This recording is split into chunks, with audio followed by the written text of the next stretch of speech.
ئەی هاوار بە ماڵم بۆ ئەو کەسانی کەەوە هاتا ئێستاکەش نوێژ ناکەن، ڕۆژوو ناگرن، سفورن، ماڵی خەڵکە خۆن، تەعدا لە خەڵک ئەکەن. بەڕاستی ژیانی دنیا هی ئەوە نییە، هی ئەوە نییە من و تۆ ئاوا بۆی. لەو كانت الدنيا تعدل عند الله جناح بعوضة ما سقى كافرا منها شربة ماء. والله ئەم دنیاە قیمەت یەک باڵە مێشێکی هەبوایە نەی ئەیەش بێ باوەڕێ ئاوی تیا بخۆ. والله من جار وای ئەم فەرموودە لەسەر خۆم شەرحەکەم، والله وبالله وتالله وأكو بأكو تأك حرفي قسمة. أجر دنيا قيمتي هبوايا من سياري تبريدار ملينا أخوري في غمر صلى الله عليه وسلم بجودريج بصريته.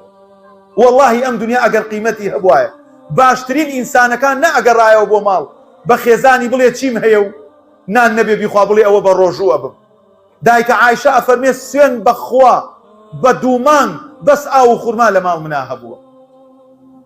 ئێمە لە چمان نقستانە خۆشەویستە؟ ئێمە لە چی خۆشیەکمان نقستانە؟ لە چ بەرەکەتێکمان نقستانە؟ لە چی ئیسراحەتێکمان نقستانە؟ خوا کامتان لە ماڵەوە دەستان بردووە پیاڵەتان نەبێ، فەرداختان نەبێ، گۆڕیوتانە لە باشەوە بۆ باشتر، نەک لە نەبوونەوە بچی بیکڕی. کام لە ئێمە دەسەبا بۆ قاتێ نییە لە بەریابی کاتە بەری. سەحابەکانی پێغەمبەر صلی الله علیه وسلم جلوبەرگ لە بەریانانە.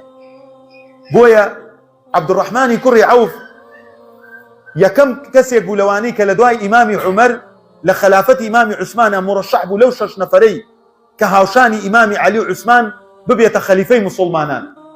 ئیمامی عومەر دیاری کرد، وتی بڕۆن بە ئینتیخابات، ئەو خۆی تەنەزولی کرد لە حەقەکەی خۆی. بەو شێوازە ئەم پیاوە بەڕێزە دوای ئەوەی کە دەوڵەمەند بوو خواردنیان بۆ ئەهێنا دەستێ کردە گریان. ئەیانوت بۆ ئەگریەویت واللهی خۆشیەکانم پێش کەوتنی ئەگەر خێرم تیا بواە لە سەردەمی موسعەبی کوڕی عومەیرا لە ئوحود شەهیدە بوو. سەحابەکان ئەوا دینداریان.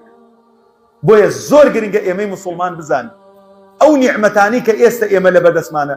والله من سەدان جار ئەم قسەی ئەڵێم، من لە فیرعون خۆشترێژ، من لە فیرعون خۆشترێژی، تۆ لە فیرعون خۆشترێژی. فیرعون باوەشێنیانە کرد ئەوە تەبریتە بێدەنگ ئیشەکە فێنک دەکاتەوە. فیرعون پارەی لە کوپەیە بوو، تو کارتبەنقێکت پێ بە مۆبایلەکەت ئەوانەی کە خوای گەورە کە هەندێک کارتی ئەلکترۆنی شتی بۆیان ئاسان کردووە. دەوەرە خەیتە گیرفانت نە ئێشت پێگاو نە قورسە و نە پشت ژانەکە. جار وایە دەفتەرێکت پێ کەس نازانێت چەندێکت پێ. توخوا فیرعون خۆشیە ئەو ماڵکاو لە ئاوای لە خۆی کرد بێ عەقڵەویت ئەنە ڕەبکوم الئەعلا. یان خوای گەورە چاکەی لەگەڵ جەناب تا کرد و هیدایەتی دای. بۆیە خۆشیەکانی ئێمە زۆر لەوە گرنگترە. والله ئەم نعمەتی ئیمان و ئیسلامە، یا الله ئەمە چ نعمەتێکە تۆ داتە ئێمە، ئەمە چ خۆشیەکە تۆ داتە ئێمە، ئەمە چ ڕەحمەت و بەزەییەکە داتە ئێمە. بە پێغەمبەرە فەرمێ صلی الله عليه وسلم ما كنت تدري ما الكتاب ولا الإيمان ولكن جعلناه نورا. ئەی هاوار بە ماڵم بۆ ئەو کەسانی کەەوە هاتا ئێستاکەش نوێژ ناکەن، ڕۆژوو ناگرن، سفورن، ماڵی خەڵکە خۆن، تەعدا لە خەڵک ئەکەن.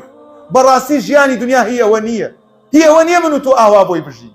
هی ئەوەیە دڵی خۆمان خۆشکەین بەوەی کە سوپاس بۆ خوا مانگی ڕەمەزان بەڕۆی ڕوومان دێ، بە ئیمانەوە بەتەماین پێشوازی لە مانگی ڕەمەزان بکەین، بە ئیمانەوە بەتەماین سیلەی ڕەحمی خۆمان ئاشکەینەوە، دڵمان پەڕەیەکی تازەی تیا هەڵدەینەوە، بە ئیمانەوە چاوەڕێین، بە مشتاقیەوە بچینە ناو دوێژی تەراویحەوە و دەست لەسەر دەستدانین بە سەعات بە پێوە بۆسین بەرامبەر خوای پەروەردگار. بە مشتاقیەوە چاوەڕێین ئەوەی کاتێک کە ئیفتارەکەی خۆشیەک عند فطره وأخرى في لقاء ربه سبحانه وتعالى. چەند خۆشە کاتێک مانگی ڕەمەزان کاتی بەربانکردنە چاوەڕێی دەقەکانەکەی، بەخوا ڕۆژێک دێ چاوەڕێی دەقاکەی بچتە ئەو دیوا بۆ باش. بۆیە خۆشەویستان هەر ئەوە ناڵێم بەڕاستی خوای گەورە گەورەترین چاکەی لەگەڵ ئێمەیا کردووە. ئەو چاکەیەش چاکەی ئیمان و ئیسلامە.